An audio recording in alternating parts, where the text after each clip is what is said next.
لا حول ولا قوة إلا بالله العلي العظيم.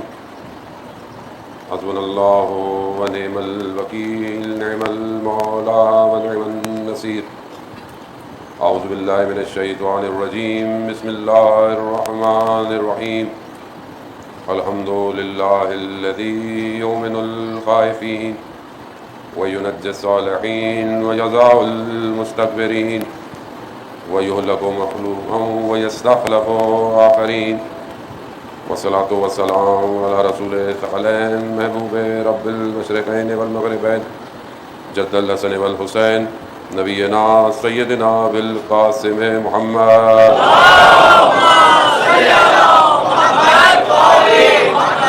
وعلى آله الطيبين الطاهرين المعصومين، لا سيما بقية الله في الأرضين، روحي وأرواحنا لتراب مقدمه الفداء ولعنة الله على أعدائهم أجمعين. بسم الله الرحمن الرحيم. رب اشرح لي صدري ويسر لي أمري واحلل عقدة من لساني يفقهوا قولي. أما بعد فقد قال الله تبارك وتعالى في كتاب الحكيم والقرآن المجيد: وما خلقت الجن والإنس إلا ليعبدون. صلوات بيت محمد.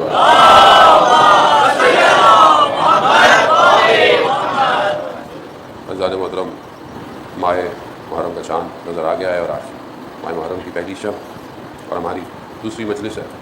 خداوند متعال کی بارگاہ میں شکر گزار ہیں کہ پروردگار نے ہمیں اس قابل سمجھا کہ ہم اس ماہ محرم کو درک کرتے اور وہ جو رزق ہے اس مہینے میں، جو معنوی رزق ہے، اس کو حاصل کر سکیں.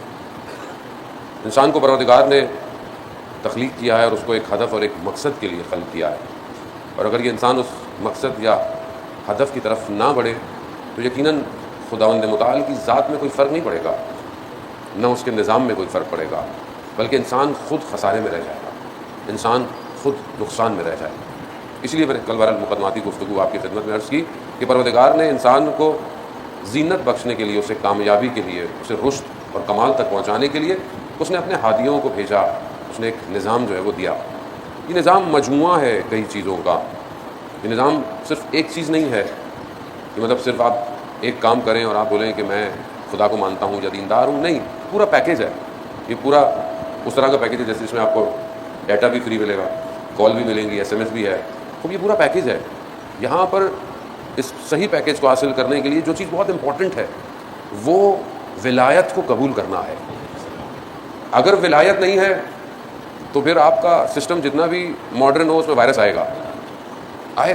لیکن اگر ولایت کو ایکسیپٹ کر لیا تو ولایت نماز کو بہتر کر دے گی، ولایت اخلاق کو بہتر کر دے گی، ولایت سب چیز کو بہتر کر دے گی. جس نے ولایت کو ہٹا دیا، اب اس کا اخلاق بہت اچھا بھی ہو تو وہ اچھا اخلاق کہاں لے کے جائے گا؟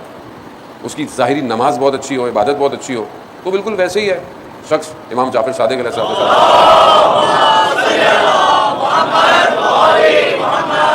امام کی خدمت میں حج پہ ہیں، لوگ کعبہ کا طواف کر رہے ہیں. شخص نے امام سے کہا مولا کتنی رونق ہے، کتنے لوگ ہیں ماشاءاللہ. امام نے کہا میں حقیقت تمہیں دکھاؤں. امام نے اپنی دو انگلیوں کے درمیان میں کہا اس میں دیکھو. تو کچھ لوگ تھے جو حج کر رہے تھے، باقی تو کچھ اور تھا جو گھوم رہا ہے. اس کا مطلب کیا؟ اس کا مطلب ہے کہ کوئی ایک چیز ایسی اساسی بنیادی کہ جس کا بیس ہونا امپورٹنٹ ہے. کھوکھلی بلڈنگ کھڑی ہو، ظاہری خوبصورت ہو، جھٹکے سے گر جائے گی، لیکن جس کی بیس مضبوط ہو اسے آندھی طوفان ہلا نہیں سکتا. اس لیے خداوند متعال ہر سال یہ تکرار کرتا ہے، ریپیٹ کرتا ہے. کیا؟ کربلا ہر سال تکرار ہوتی ہے. ہر سال یہ حادثہ اس پورے عالم میں رونما ہوتا ہے تاکہ جو اصل مقصد تھا خدا کا اس تک پہنچا جائے. یہ صرف اس لیے نہیں کہ ہم لوگ ہر سال مجلس سنیں اور اپنے گھروں چلے جائیں، ہماری زندگی میں کوئی فرق نہ پڑے. ایسا نہیں ہے. وہ استغاثہ جو امام حسین علیہ السلام نے روز عاشورہ بلند کیا کہ هل من ناصر ینصرنی، ہے کوئی میری مدد کرنے والا، وہ ہر سال گونج رہا ہے. اور جو لبیک کہتا جائے گا وہ سوار ہوتا جائے گا. بس اسی کے لیے اپنے آپ کو ہم نے تیار کرنا ہے. جانے ہمارے جو ہم آپس میں جمع ہوتے ہیں خدا میں توفیق دیتا ہے وہ اس لیے ہے کہ ہم اپنے آپ کو اس قابل کریں کہ اس کاروان حسینی میں شامل ہو سکیں. اگر یہ کاروان میں شامل ہو گئے تو نجات.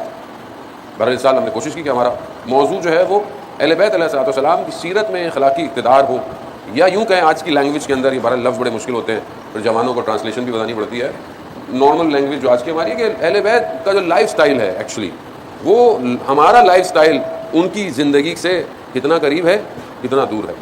اب یہ جو چیز ہم نے سیکھنی ہے، جو بہرحال ہمیں اساتید، میں ترجمہ کرتا ہوں مجلس پڑھنے کا، میں خود بناتا نہیں ہوں مجلس، میں تو جو اساتید نے مجلسیں پڑھی ہوتی ہیں میں تو ترجمہ کر دیتا ہوں سیدھا سیدھا کے، اللہ ان کے درجات ان کے بہترین کرے. بھی اکثر جو میرا ٹیکسٹ ہے وہ ہمارے بہت اچھے استاد ہیں، ڈاکٹر رفیع، بہت بڑے عالم دین ہیں، وقت ان کے پاس ذرا سی بھی دیر کا نہیں ہوتا، تو انہوں نے بہرحال یہ امام حسین علیہ السلام کی سیرت میں جو زندگی کیسے گزارنی چاہیے، ظاہر اس میں سب سے زیادہ اب زندگی میں 3 چیزیں آتی ہیں. ایک تو خود اہل بیت علیہ السلام ہے، خود اہل بیت کی ہستیاں ہیں کہ خود ان کی ذات ہے، اس کو ہم کاپی نہیں کر سکتے. مثلا ان کے پاس علم غیب ہے، وہ خود امام ہیں، ان کے پاس علم لدنی ہے، ان کے پاس ولایت تکوینی ہے، خود ظاہر ہے وہ ہم نہیں کر سکتے، وہ ہم اس تک نہیں پہنچ سکتے. ہاں اگر کسی پر وہ کوئی نظر ڈال دے تو وہ پھر کہیں نہ کہیں تھوڑا سا پہنچ جاتا ہے. مثلا میشا ابن تمار جو کہ 22 ذیلحج کو جن کا روز شہادت تھا، وہ جیسے وہ جب زندان میں تھے تو انہوں نے مختار کو دیکھا تو انہوں نے کہا کہ میں شہید کر دیا جاؤں گا ایسے ایسے ایسے ایسے، اور تم جو ہو صاحب اقتدار آؤ گے اور تم ایسے ایسے ایسے کرو گے. خوب یہ کیسے بتا دیا؟ کیونکہ اہل بیت تھوڑی سی جھلک، تھوڑی سی نگاہ میسم کے اوپر ڈالی ہوئی تھی. تو باقی ہے، لیکن یہ ہر کسی کے بس کا کام نہیں ہے. آیت اللہ قاضی طباطبائی رضوان اللہ تعالیٰ علیہ کہ خدا ان کے درجات کو بلند فرمائے، ان کے شاگرد نے ان سے پوچھا، ہاشم حداد نے، کہ کیا آپ کی امام زمانہ سے ملاقات ہوئی ہے؟ تو کیا فرماتے ہیں؟ خدا مجھے ایسا دن نہ دکھائے جس دن میں امام زمانہ کی زیارت نہ کروں. تو اب کسی پر ان کی اپنی تجلیاں ہیں تو وہ ایسا ہو جاتا ہے، لیکن عام جو ہم لوگ ہیں، آپ مجھ سے بہتر ہیں، ہم شاید ہر چیز کو حاصل اس کو نہیں کر سکتے. دوسری چیز، وہ جس دور میں زندہ تھے، ان کا گھر کیسا تھا، وہ کھانا کس میں کھاتے تھے، پانی پیتے، خوب یہ بھی ایک ظاہر ہے لائف زندگی ہے، گھوڑے تھے، تلواریں تھیں، ظاہر ہے ہم اس کو بھی اس طرح فالو نہیں کر سکتے کیونکہ وہ ٹائم نہیں ہے ابھی. حتیٰ خود امام جعفر صادق علیہ السلام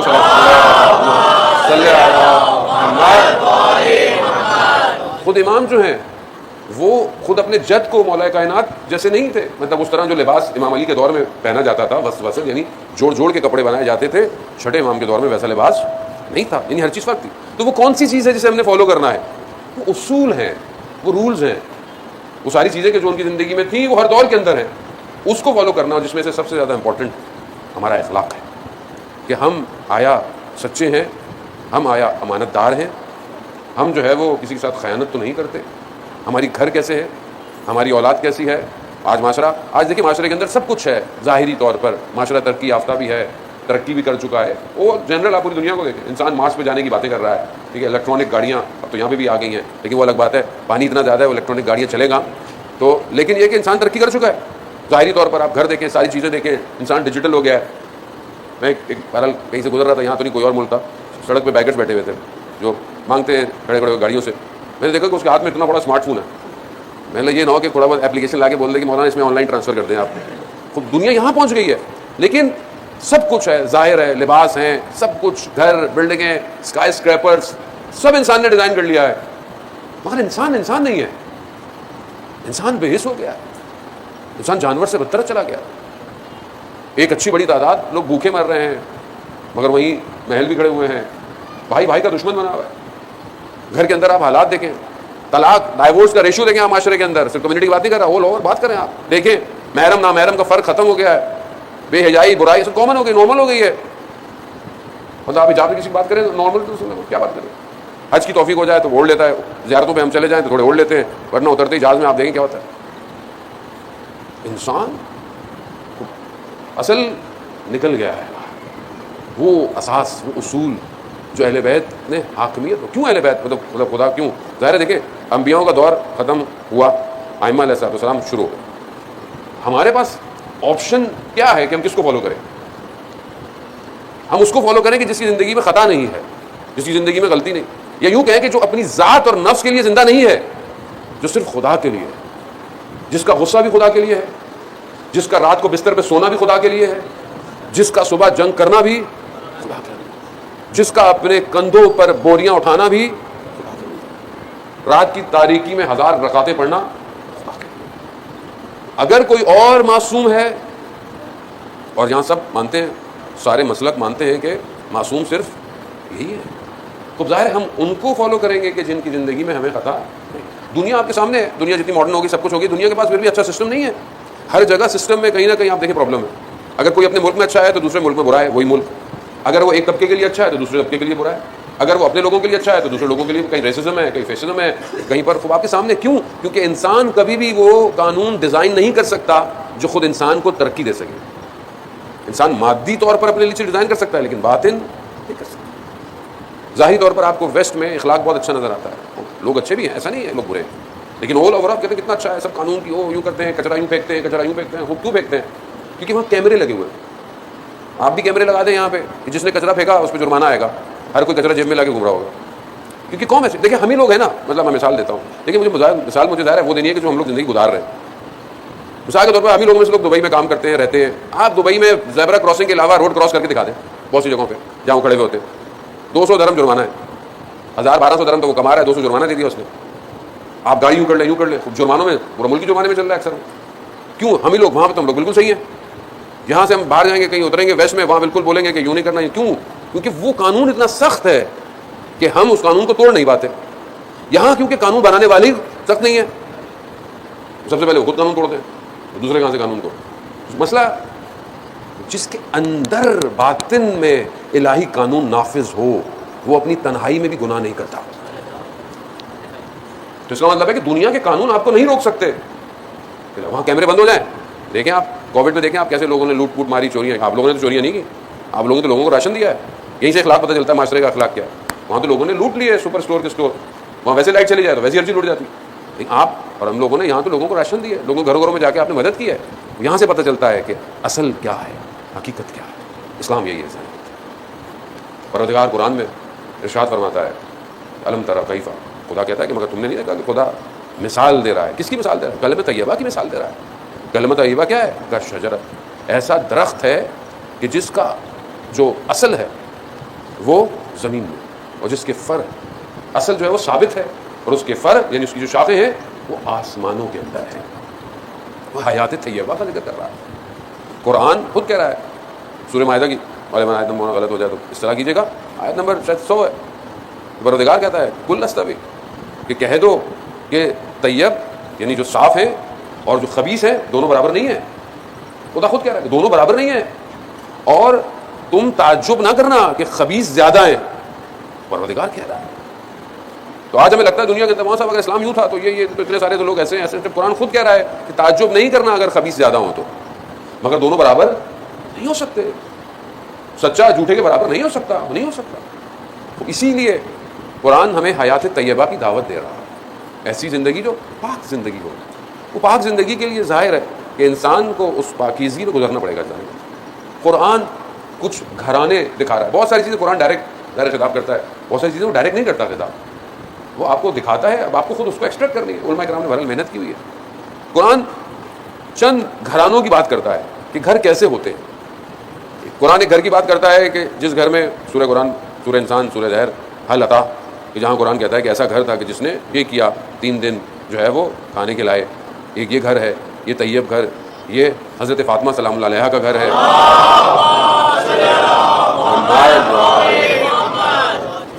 قرآن میں ایک اور جگہ ارشاد ہوتا ہے، پروردگار کہتا ہے کہ گھروں میں ایسے گھر ہیں کہ جن میں پروردگار کا ذکر رفعت پاتا ہے، بلندی پاتا ہے. اصحاب کرام رسول خدا حضرت محمد مصطفیٰ صلی اللہ علیہ وسلم رسول خدا کی خدمت میں مسجد نبوی میں بیٹھے ہوئے ہیں. کہا یا رسول اللہ یہ کون سے گھر ہیں؟ رسول خدا فرماتے ہیں یہ انبیاء کے گھر ہیں. ایسے میں خلیفہ اول نے ایک گھر کی طرف اشارہ کیا، ایک دروازے کی طرف اشارہ کیا. وہ دروازہ کہ جو صرف مدینہ کی مسجد میں کھلتا تھا، اسی طرف اشارہ کیا. کہا یہ گھر اس میں شامل ہے؟ رسول خدا فرماتے ہیں یہ گھر ان سب گھروں میں افضل گھر ہے. اب یہ گھر ہے، یہ گھر ہمارے لیے کیا ہے؟ مثال ہے، رول ماڈل ہے. اس گھر میں آپ دیکھیں کیسی ہستیاں ہیں. ایک گھر یہ ہے. دوسرا گھر وہ ہے کہ جہاں خباثت ہے، خبیث ہے. قرآن اس کا بھی ذکر کر رہا ہے. ابو لہب کی پوری صورت ہے، کیسا گھر ہے. خدا ان کو کہہ رہا ہے کہ ان کے ساتھ کیا کیا ہے. انہوں نے کیا کیا، ان کے ہاتھ کٹے، ساری چیزیں کہ رسول خدا کو اذیت کی ہے.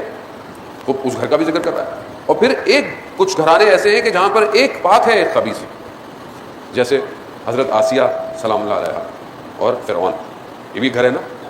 الٹا بھی ہے، حضرت لوط اور پھر ان کی زوجہ، حضرت نوح اور ان کی پھر اولاد جو نہیں بیٹھی کسی کے اندر. یہ بھی ایک گھر ہے. اب ہم دیکھیں کہ ہم کس گھر کی طرف ہیں. دنیا میں ایسا ہوتا ہے شوہر اچھا ہے، زوجہ صحیح نہیں ہے، زوجہ اچھی ہے، شوہر صحیح نہیں ہے، دونوں اچھے ہیں، اولاد صحیح نہیں ہے. لیکن بیسٹ آپشن تو یہ ہے کہ سب طیب ہوں، سب پاک ہوں. اسی لیے اس طرف بڑھنا چاہیے. اور یہ اتنے آرام سے نہیں ہوتا. یہ ساری چیزیں لائف سٹائل جو ہے یہ اثرات مرتب کرتا ہے.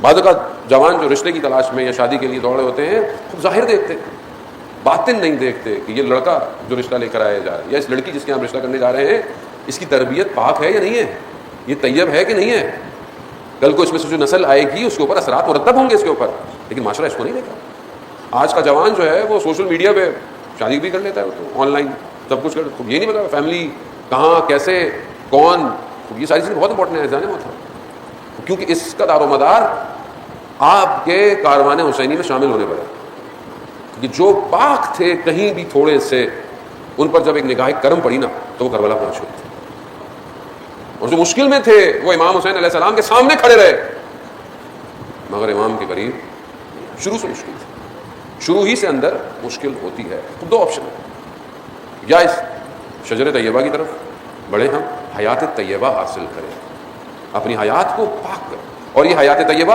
اسی زندگی میں ممکن ہے، مرنے کے بعد یہ آپشن نہیں ہے۔ کہ آپ یہ سوچیں کہ مرنے کے بعد مجھے خدا توفیق دے گا کہ میں کہیں نکل جاؤں گا، کہیں پہنچ جاؤں گا، مرنے کے بعد یہ آپشن نہیں آئے گا انسان کے پاس۔ تو ہم کیا کریں اس حیات طیبہ کے لیے کہ ہم سب سے پہلے اپنی ذات کو دیکھیں۔ ہم بہت جلدی جب کوئی اچھی بات سنتے ہیں یا سنائی جاتی ہے یا پڑھتے ہیں تو ہم سب سے پہلے اس کو دوسروں پہ امپلیمنٹ کرنے کی کوشش کرتے ہیں۔ جب آپ دیکھتے ہیں کوئی چیز اچھی ہے تو آپ فوراً دیکھو، ماں باپ کوئی چیز دیکھتے ہیں تو فوراً اولاد کو کہتے ہیں بیٹا یوں کر دو، دیکھو دیکھو انہوں نے یہ کہا، دیکھو انہوں نے یہ سنا، لیکن یہ بھول جاتے ہیں کہ سب سے پہلا کلائنٹ میں خود ہوں، یعنی جب تک آپ خود اپنے آپ کو کلائنٹ نہیں بنائیں گے اللہ بھی آپ کو نہیں خریدے گا۔ تو اب ہمیں خود اپنے آپ کو پہلے اس قابل کرنا ہے کہ ہمارا خریدار کون ہو؟ خدا۔ خدا ہمیں خریدے۔ خدا کیسے خریدے گا؟ پروڈکٹ اتنی اسٹرانگ ہو مگر خدا کو کیا ضرورت ہے ہماری؟ نہیں، ہمیں خدا کی ضرورت ہے، ہمیں اپنی بقا کے لیے، اس لیے اس نے اتنی محنت کی، 1,24,000 پیغمبر کو بھیجا۔ تو میں سب سے پہلے آؤں، ماہ محرم میں پہلی شب ہے جانے محترم، میں اپنے آپ کو دیکھوں کیا میں تیار ہوں امام کے کاروان میں شامل ہونے کے لیے؟ وہ کون سی رکاوٹیں ہیں جو مجھے ڈیلی زندگی میں روکتی ہیں؟ جب انسان اپنی طرف متوجہ ہو، اس کا بیہیویئر، اس کا کردار، کیونکہ ان ساری چیزوں کا تعلق انسان کے باطن سے۔ امام علی علیہ السلام ارشاد فرماتے ہیں،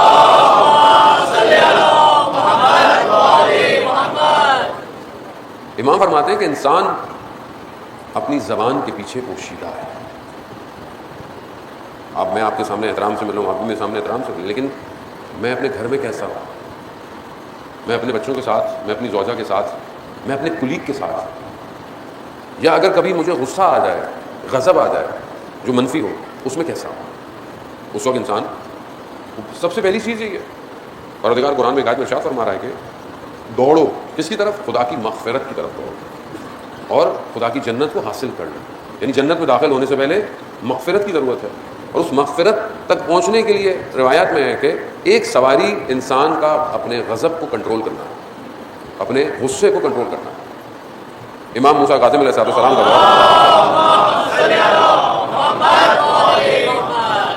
امام کا دور ہے، ایک شخص ہے جو امام کی منزلت کو نہیں پہچانتا اور آتا ہے اور امام کے سامنے غلط الفاظ استعمال کرتا ہے۔ جو امام کے ساتھ لوگ تھے ان کو غصہ آتا ہے، وہ کہتے ہیں ابھی اس کو بتا دیتے ہیں، امام ان کو روکتے ہیں، کہتے ہیں چھوڑو۔ کچھ دنوں بعد امام اس کو دیکھتے ہیں کہ وہ کھیتوں میں کام کر رہا ہے، تو امام اپنی سواری پہ ہوتے ہیں اور امام اپنی سواری پہ اس کے کھیتوں کی طرف جانا شروع کرتے ہیں، تو وہیں سے جو ہے وہ شروع ہو جاتا ہے کہ آپ یہ کیا کر رہے ہیں؟ میں نے بڑی مشکل سے اپنی فصل جو ہے وہ کاشت کی تھی اور آپ آ رہے ہیں اور فصل میری خراب ہو گئی ہے۔ امام اس سے پوچھتے ہیں تمہاری فصل کتنی ہے، کتنے کی ہے پوری جب کٹے گی؟ تو وہ سب کہتا ہے کہ مطلب 100 درہم 200۔ امام اسے اس سے زیادہ دیتے ہیں کہ یہ لو، اور پھر کہتے ہیں کہ یہ فصل بھی اپنے پاس ہی رکھو، مجھے نہیں چاہیے۔ وہ جب امام کا یہ اخلاق دیکھتا ہے تو دوسرے دن امام کے جو صحابی ہوتے ہیں کیا دیکھتے ہیں کہ وہ شخص جو امام کو غلط کہہ رہا تھا وہ نماز میں شریک ہے، تو امام فرماتے ہیں اپنے اصحاب سے وہ طریقہ صحیح تھا جو تم کرنا چاہ رہے تھے یا یہ طریقہ صحیح ہے؟ تو انسان اپنے کردار سے دوسرے کو موم کر سکتا ہے، لیکن اگر آپ اپنے غصے کو کنٹرول نہ کریں تو آپ دیکھیں قتل ہو جاتے ہیں، بڑے بڑے حادثے ہو جاتے ہیں، طلاقیں ہو جاتی ہیں۔ تو اگر ایک آدمی تھوڑی سی دیر کے لیے اپنے غصے کو کیا کرے؟ کنٹرول۔ غصہ کون سا؟ غضب کون سا؟ جو منفی ہے، جو نیگیٹو ہے۔ آپ بولیں گے وہاں صاحب غصہ پازیٹو بھی ہے؟ ہاں، مقدس غضب بھی ہے۔ مثال کے طور پر آپ معاشرے میں برائی دیکھ رہے ہیں اور آپ خاموش ہیں، آپ ظلم دیکھ رہے ہیں اور آپ خاموش ہیں، آپ کو غضب ہی نہیں آ رہا، تو ایسے لوگوں کے لیے تو روایت ہے یہ زندہ نہیں ہے، یہ مردہ ہیں۔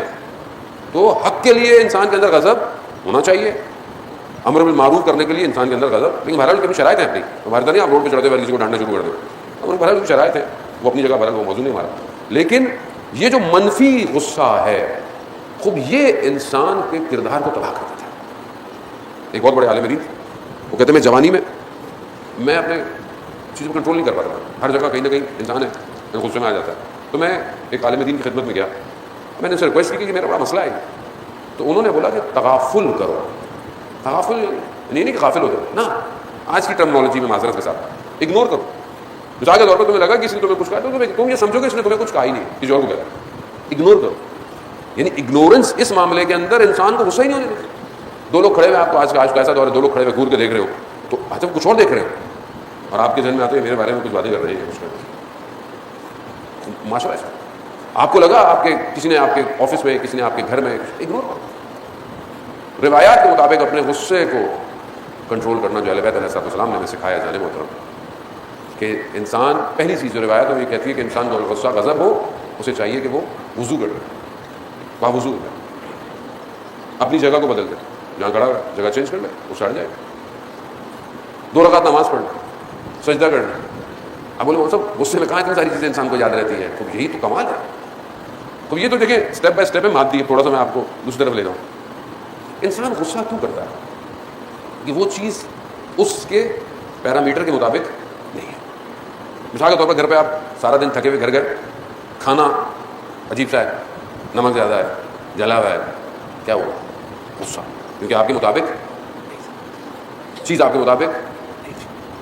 کپڑے استری ہوئے ہوئے, کچھ لگا ہوا, کچھ یہ کیا اتنا, میں یوں کرتا ہوں, میں یہ کرتا ہوں. آفس گئے, آپ کی ٹیبل صحیح نہیں ہے, بس آگے دو, آپ نے غصہ کر. کام وقت پہ, پیرامیٹر آپ کے مطابق نہیں ہے. آپ کو کیا کہتے ہیں ٹیمپرامنٹ. ٹریفک زیادہ ہوا, کوئی گاڑی غلط ٹرن کر گئی, کسی نے ٹچ کر دیا, پیرامیٹر آپ کے مطابق نہیں ہے, آپ غصہ کر دیتے ہیں. اسی کو ہم نے ایڈجسٹ کرنا ہے. یہ جو پیرامیٹر ڈسٹرب ہوا ہے تھوڑی دیر کا ہی ہے نا, کھانا کیا اگلا بن جائے گا, نہیں ہوگا کیا ہوگا. اس کو ایڈجسٹ کرنے کے لیے آپ کو زندگی کی معرفت حاصل کرنی ہے. میں کتنے دن زندہ ہوں, میں کتنی دیر زندہ ہوں. یہ جو مجھے غصہ آ رہا ہے اس کے اگلے لمحے مجھے اگر فرشتے نے جان نکالی کیا ہوگا. ایک طالب علم, دینی طالب علم تھا, وہ ہر ہفتے اپنے استاد کی خدمت میں جاتا تھا درس اخلاق میں, اور وہ ظاہر ہے مانوی ہوتا تھا, اسپرچل ہوتا تھا. وہ بڑا اسپرچل ہو کے قدم اپنے گھر جاتا تھا. جیسے ہی میں گھر جاتا تھا اسی دن صرف میری زوجہ کوئی ایسا کام کرتی تھی کہ میں غصے میں آ جاتا تھا.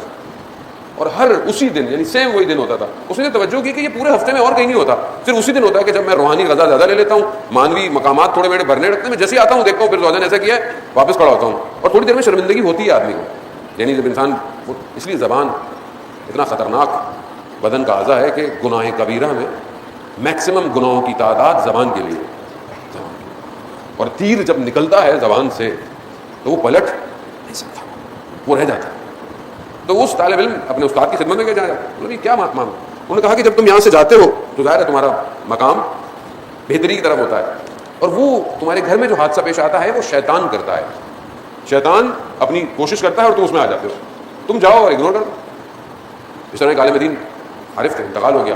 ان کی زوجہ سے پوچھا کہ آپ گھر میں کیسے تھے. ان کو تو پتہ ہی نہیں ہوتا تھا کھانا جلا ہوا ہے, خراب ہے, کیا ہے. انہوں نے کبھی کچھ نہیں کہا, ان کی زبان میں ذائقہ نہیں تھا. تو ان کا نہیں, ان کی زبان میں ذائقہ تھا, وہ آپ کے احترام میں کچھ نہیں کہتے تھے, تھوڑی سی. اب یہ غضب آسان نہیں ہے, یہ باتوں میں تو بہت اچھا لگ رہا ہے, بہت ایزی ہے اس کو کرنا. ریئلی جب آپ پریکٹیکل آتے ہیں نہیں کرتے. اس لیے خدا کو 6 چیزیں, میں پہلے روایت میں کروں, 6 چیزیں ہیں ان کو انسان حفظ کر لے, بہت آسان ہے. روایت میں 6 چیزیں ہیں, 2 قدم, 2 قطرے اور 2 گھونٹ. خدا کو بہت پسند ہے. 2 قدم کون سے؟ ایک وہ قدم جو خدا کی راہ میں جہاد کے لیے اٹھایا. دوسرا قدم جو صلہ رحم کے لیے, یعنی آپس میں محبت, فیملی, رشتہ دار, بہن بھائیوں کے آپس میں جوڑنے کے لیے اٹھایا جائے, یہ خدا کو قدم پسند ہے. 2 قطرے, خدا کو شہید کے خون کا قطرہ سب سے زیادہ پسند ہے. دوسرا قطرہ جو رات کی تاریکی میں خوف خدا سے آنکھوں سے نکلے, خدا کو وہ قطرہ بہت پسند ہے. وہ خدا میں توفیق دے جانے میں. کبھی ہم متوجہ ہوں, اتنی ہماری زندگی گزرتی جا رہی ہے, کبھی ہماری آنکھ سے خدا کے خوف پیش کر رہا ہے. اتنی میں نے نمازیں پڑھی اپنی زندگی میں, کبھی سجدے میں گریا کیا میں نے ہفتے میں, 1 مہینے میں, کبھی تنہائی میں نے کوئی مناجات پڑھی, کبھی صحیفے سجادیاں اٹھائیں. کیوں نہیں ہے؟ کیونکہ اصل میں متوجہ نہیں ہوں, میری توجہ نہیں ہے اس اصل عالم کی طرف, میں اس مادے میں گرا ہوا. میری ہر چیز اتنی فاسٹ ہو گئی ہے, اتنی فاسٹ ہے کہ میں نماز بھی ایسی پڑھتا ہوں. اللہ اکبر کی کب ختم ہوئی، کب بہت اچھی بات ہے، انسان جماعت سے پڑھے تو بہتر ہے، نماز تو قبول ہوگی. اکیلے تو خطرے میں نماز ہے انسان. سارے خیالات کہاں. آیت اللہ عظمہ بہجت رضوان اللہ تعالیٰ علیہ کی نماز، کہ نماز میں گریہ کر رہے ہیں، یوٹیوب پہ موجود ہے، چیخ مار رہے ہیں. کیوں؟ کیونکہ خدا کے سامنے حاضر ہے. انسان اللہ کے سامنے حاضر کیسے؟ وہ مشہور ہے کہ ہم لوگ کہتے ہیں کہ مولا متقیان کے پاؤں سے تیر جو ہے وہ نماز میں. کیوں؟ کیونکہ خالق کے سامنے علی علیہ السلام جھکے ہوئے ہیں. خالق یا انسان اپنے باس کے سامنے کھڑا ہوتا ہے کیسا ہوتا ہے؟ ذہن جاتا ہے ادھر ادھر. ٹائی کو بھی یوں کریں تو باس ڈانٹ دیتا ہے. کیا ہو گیا؟ ٹینشن ہے، پریشانی ہے، کیا ہے؟ اور خدا کے سامنے انسان جب کھڑا ہوتا ہے تو ساری سوچیں. ایک کتاب نماز پہ ضرور پڑھیں. اس سال اپنے ساتھ عہد باندھیں کہ نماز پر، آداب نماز پر، نماز تو ماشاء اللہ ہم سب کو پڑھنا آتی ہے، آداب نماز پر ایک کتاب کا ضرور ہوگا. آغا پناہیان کی کتاب بھی اردو میں ترجمہ ہو چکی ہے. پتہ امام خمینی کی کتاب بہت سنگین ہے، بہت بھاری ہے، شاید آپ شروع میں پڑھنا اتنا آسان نہیں ہے. آداب صلاۃ آیت اللہ مکارم شرازی کی بھی نماز ہے کی کتاب ہے، آیت اللہ محسن کراتی کی بھی ہے. آسان کتاب ہے، ایک حد عقل کتاب. وہ عبادت جو ہم سب سے زیادہ کرتے ہیں. آپ سوچیں انسان پوری زندگی نمازیں پڑھتا ہو اور اوپر کھڑا ہوا قیامت والے دن اور بولے بھائی ہاں نمازیں، بولے زیرو، خالی ہے، چیپٹر ہی نماز خالی. تو پروردگار میں تو اپنی جوانی سے نمازیں پڑھا تھا، تو ایک بھی نماز تمہاری صحیح نہیں. کیا کریں؟ جب ہم نئے نئے طالب علم گئے تو ہم نے سنا کہ 2 رکعت نماز جو ہے قبول ہو جائے تو بڑی بات ہے. ایسا بھی کیا ہے کہ 2 رکعت نماز نہیں پڑھ سکتا آدمی، لیکن حقیقت ہے 2 رکعت نماز جسے واقعاً قبول کیا جائے. کیونکہ ہماری نماز کا معیار کیا ہے؟ آپ اپنی نماز کو کس چیز کے ساتھ کمپیئر کریں گے؟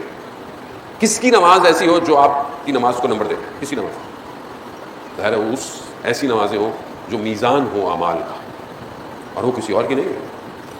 وہ ائمہ علیہ السلام کی نماز ہے جس کو آپ معیار. تو خدا کو 2 قطرے، ایک خون شہید اور ایک آنکھ سے بہنے والا خوف. خدا کو 2 گھونٹ بہت پسند ہیں جو پی لیے جائیں. ایک وہ کہ جو مصیبت آپ کے اوپر پڑے اسے پی لیں، شکوہ نہ کریں، شکایت نہ. اور ایک غصے کا گھونٹ جو انسان پی لیتا ہے، غصہ پی لیتا ہے. کیا ہوگا؟ آپ کی شخصیت چھوٹی ہو جائے گی. انسان اندر پھنسا ہوا ہے، اپنی انانیت میں پھنسا ہوا، اسی لیے تو اس کو غصہ آتا ہے. ذرا ذرا سی بات اس کو غصہ آتا ہے کیونکہ اپنے آپ کو کچھ سمجھتا ہے. قرآن جہاں دنیا کی باتیں کر رہا ہے وہاں بہت ساری چیزوں کر رہا ہے، اللہ و لعب اور زینت، تفاخر، یعنی انسان اپنے پر فخر کرتا ہے، تکاثر، اولاد، مال کے کثرت پر. انسان یہی چیز تو انسان کو لے کے ڈوب جاتی ہے. انسان میں بڑا ہوں، میں ایسا ہوں، میں نے یہ کیا، میں نے وہ کیا، میرے سامنے یہ، میرے میں نے طالب علم ہم اس میں پھنسے ہوتے ہیں. اشتہار میں ہمارا نام اوپر کیوں نہیں آیا، اشتہار میں نیچے کیوں نہیں آیا، تصویر یہاں کیوں نہیں ڈالی، تصویر وہاں کیوں نہیں ڈالی. ہم ان جگہ کو غصے آتے ہیں. آپ سوچیں غصے والی باتیں، لیکن پھنسے ہوئے ہیں نا، اپنی ذات پھنسے ہوئے ہیں. ہر آدمی اپنی جگہ پھنسا ہوا ہے. ظاہر ہوتا کون نکالے گا؟ کوئی اور در نہیں ہے سوائے اہل بیت کے در کے. اس در سے جو جوڑا ہے اسے نکال لیتے ہیں، نکال کے لے جاؤ. جس طریقے سے بھی لوگ آئے ان کی طرف گیا راستہ. زیادہ جامع کبیرہ میں پڑھتے ہیں باب اللہ، اللہ کی طرف جانے کا دروازہ ہے. دروازہ خدا انہی کے حق کے صدقے میں انسان کو چھوڑے ایسا نہیں تو، لیکن اس طرح آئیں جیسے یہ چاہتے ہیں. اور انسان کی زبان سب سے زیادہ اس کے اخلاق کو پیش کرتی ہے. خدا نہ خواستہ کوئی اپنی زبان بات کرتے وقت غلط الفاظ استعمال کرے، غلط چیزیں. آپ اہل بیت کی سیرت دیکھیں. شام کا شخص تھا، اس نے پتہ نہیں کیا کیا سنا ہوا تھا. امام حسن مجتبیٰ علیہ السلام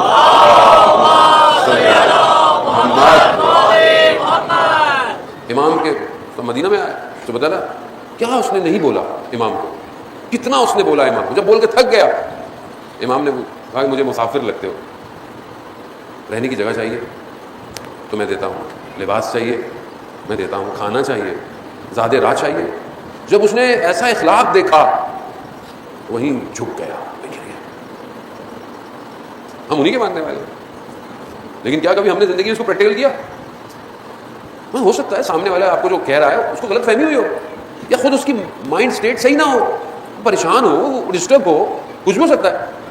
لیکن آپ کو جب کوئی کہے کچھ تو آپ کیسا انسان برستا ہے. اور آج کل جو سب سے زیادہ پرابلم ہے غصے کی، بیہیو کرنے کی، وہ سوشل میڈیا ہے.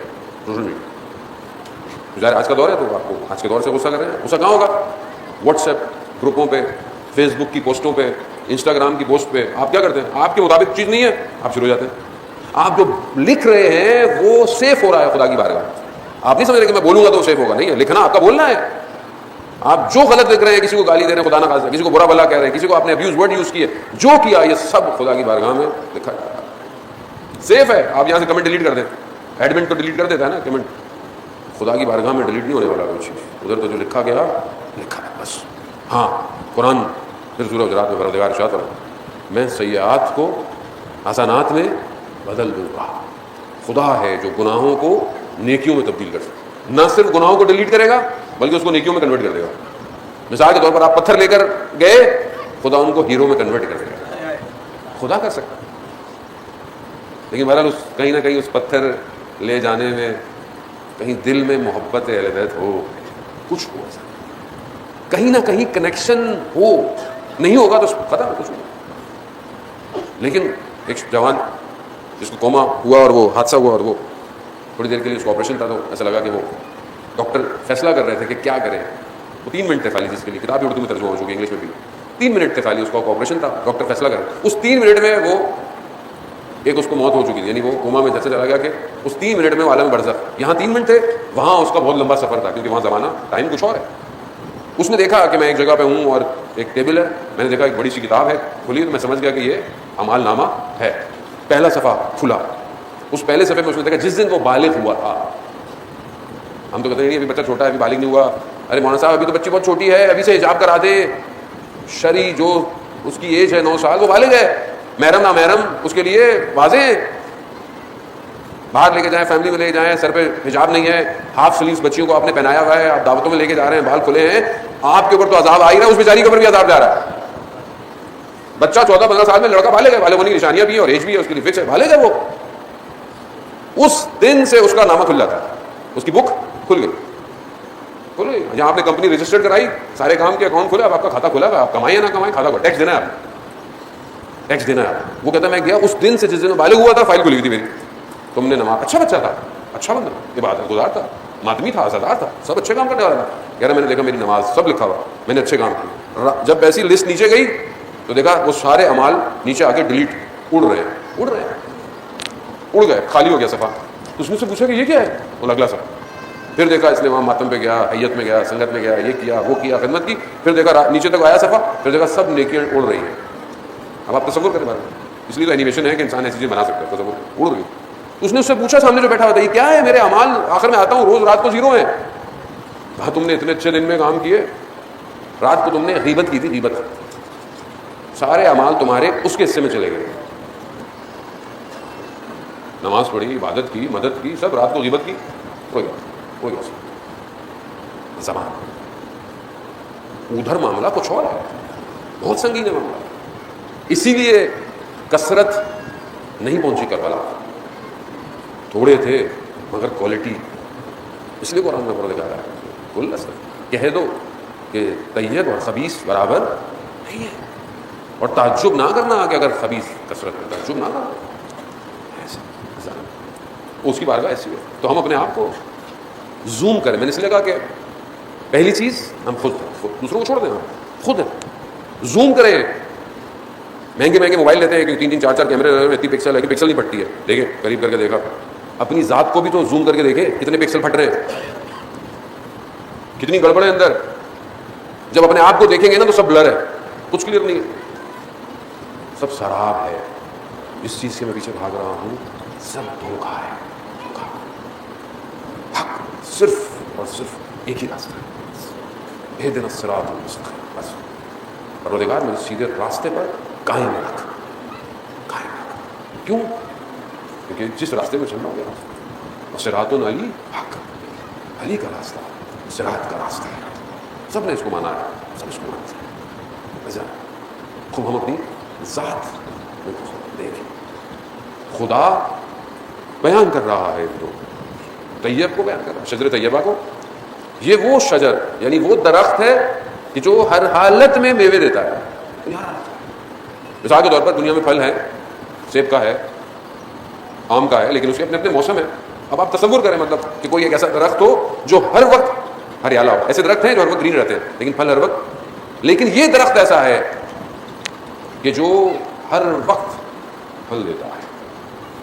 ایسا بنے شخص، ایسا سلمان فارسی بھی میں بیٹھا ہوا تھا، بات آ گئی درمیان میں، مدائن کے گورنر ہے، مدائن امام نے بھیجا ہے، جب اس درخت سے مل جاتے ہیں تو کیسے ہر حالت، جبکہ آپ دیکھیں سلمان فارسی کی ایج کتنی ہے، مرتبہ مقام کیا ہے، سلمان و منا پہلے ہے، بوڑھا شخص اپنا سامان اٹھا کے جا رہا تھا، اٹھا نہیں پایا، یہ گزر رہے تھے، انہوں نے کہا اٹھا دیتے، کون ہے، گورنر ہے، اٹھا کے جب اس کے گھر پہنچایا تو وہ سمجھا شاید مزدور ہے کام کرنے والا، سادگی ایسی ہے، کہا یہ پیسے لے لو، کہا مجھے کیوں پیسے دے رہے، میں تو اس پورے صوبے کا گورنر ہوں، آپ کو کبھی کوئی کام ہو تو آ جائے گا، کیوں، کیونکہ اس درخت سے جڑا ہوا ہے، درخت ہر حالت میں میوے دے رہا ہے، خود مولا کائنات، کبھی کسی کا پانی، کبھی کسی کے لیے آٹا، کبھی کسی کے لیے کیا لگے گا، ہم زندگی میں کیا لگے گا، کیا ہم ہر حالت میں میوے، یعنی ہماری ذات سے فائدہ ہو رہا ہے لوگوں کے لیے، تو اس کو ٹیسٹ کرنا ہے، اسی ٹیسٹ کے لیے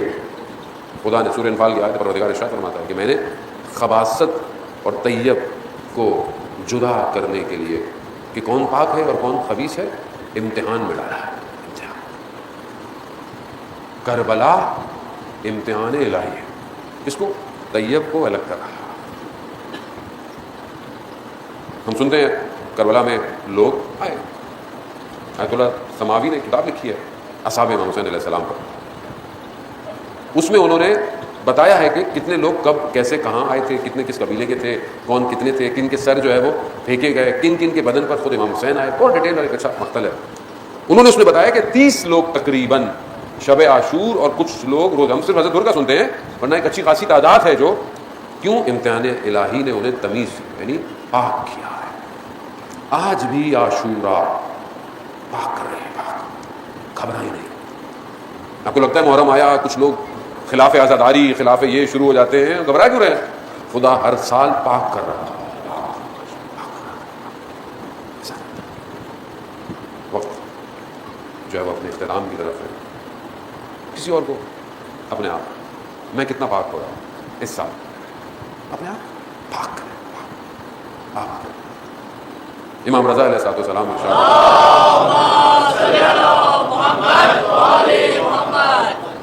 امام ارشاد یبن شبیر، حسین پر گریا طہارت بخشتا ہے، پاک۔ کتنا شور ہے عالم میں، پوری دنیا میں مجلسیں ہو رہی، گھر گھر میں مجلس ہے، کون کر رہا ہے، کون کر رہا ہے، کوئی پیسے دیتا ہے، وہ امام حسین، ہستی ایسی ہے جو پاکیزہ لوگوں کو کھینچ لیتی ہے،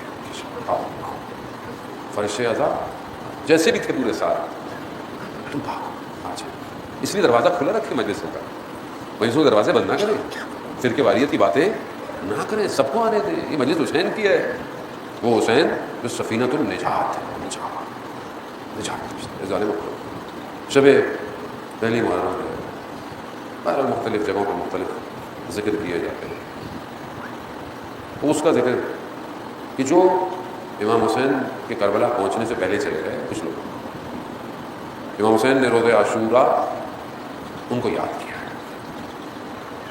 میں خود کل بیان کر رہا تھا ایک بار مجلس، اس سال 30 شعبان کو مجھے توفیق ہوئی رمضان سے، رمضان پہلی شب میں کربلا میں توفیق ہوئی، 30 کو میں نجف میں تھا، کوفہ، مسجد کوفہ جانا ہوا، ہم لوگوں کو اللہ توفیق زیادہ ہوتی ہے، زیادہ آنا جانا ہوتا ہے تو ہر دفعہ ہر جگہ نہیں جا پاتے، اکیلا تھا تو میں مسجد کوفہ گیا، حضرت مسلم کے روزے پر حاضری دی، زیارت کی، نہ جانے پتہ نہیں کیوں جب میں ان کی ذریعہ کو پکڑا تو ان سے خیال آیا اور میں نے حضرت مسلم سے درخواست کی، میں نے کہا آخر آپ نے ایسا کیا کیا، قاصد حسین ہے، نمائندہ امام حسین ہے، بنی ہاشم بھی ہے، رشتہ دار، لیکن کیا ایسی چیز تھی آپ میں کہ جب سب اجڑ چکا، جب سب بکھر چکا، جب سب کٹ گئے اور حسین ابن علی تنہا تھا،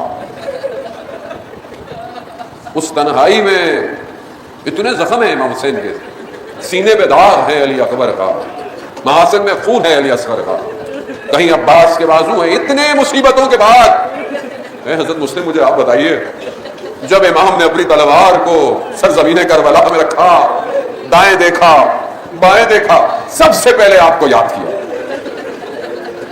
سب سے پہلے آپ کو یاد آئینہ آئینہ مسلم، آئینہ آئینہ ہانی ابن عروہ، آئینہ آئینہ حبیب ابن مظاہر، دیکھو گے نہیں تمہارا مولا جو سب کی بالین پہ پہنچا، تنہا ہے زہرا خالہ۔ میں نے کہا حضرت مسلم مجھے نہیں پتا آپ نے کیا کیا ایسا، بس میں آپ سے درخواست لے کر آیا ہوں۔ میں نے کہا وہ جو بھی بہرحال آپ نے کیا کچھ عنایت ہم پہ کیجیے، وقت کا امام ہمیں بھی ایسے ہی یاد کرے۔ وہ کمال تبھی ہے کہ جب امام ہمیں یاد کرے، کہاں ہو؟ ہاں آزاداران حضرت مسلم، وقت نہیں مختصر بہرحال حضرت مسلم نے کس طرح پہنچے، آپ کے سامنے ہے، کس طرح تلواریں بک گئیں، حضرت مسلم تنہا رہ گئے، کس طرح رات گزاری، کس طرح حضرت مسلم کو جو ہے وہ گھیر کر انہوں نے حضرت مسلم کو لے گئے، ہیلے بانوں سے لے گئے۔ جب حکم ہوا کہ دارالامارہ لے جاؤ، حضرت مسلم کی آنکھوں میں آنسو ہیں، رو رہے ہیں۔ پوچھنے والے مجھے رو کیوں رہا؟ اگر گریا کرنا تھا تو ایسا کام نہیں کرتے۔ حضرت مسلم نے کیا کہا؟ میں اپنے لیے نہیں رو رہا، میں حسین ابن علی اور اولاد کے لیے رو رہا ہوں جو کوفہ آ رہے ہیں۔ اہل کوفہ وفا نہ دارت، کوفہ والوں کی وفا نہیں ہے، بس دارالامارہ پر چڑھایا، حضرت مسلم کے سر کو تن سے جدا کر دیا۔ امام نے بہرحال اجازت امامت سے اس مقام کو دیکھا، لیکن کچھ لوگ بہرحال آئے، دیکھا کہ کوفہ سے آ رہے ہیں امام کے پاس۔ کچھ لوگ نے کہا ہم آپ سے تنہائی میں بات کرتے ہیں۔ امام نے کہا یہ سب میرے، آپ بولے۔ کہا کہ ہم نے خود دیکھا حضرت مسلم کے بدن کو کوفہ کی گلیوں میں گھسیٹا۔ اللہ اکبر اللہ، آزادارو کیوں حضرت مسلم کا بدن کوفہ کی گلیوں میں؟ بس میں اتنا کہوں گا حضرت مسلم کوفہ کی گلیوں کو تیار کر رہے تھے کہ علی کی بیٹیاں ہاتھوں میں رسیاں لیے کوفہ کی طرف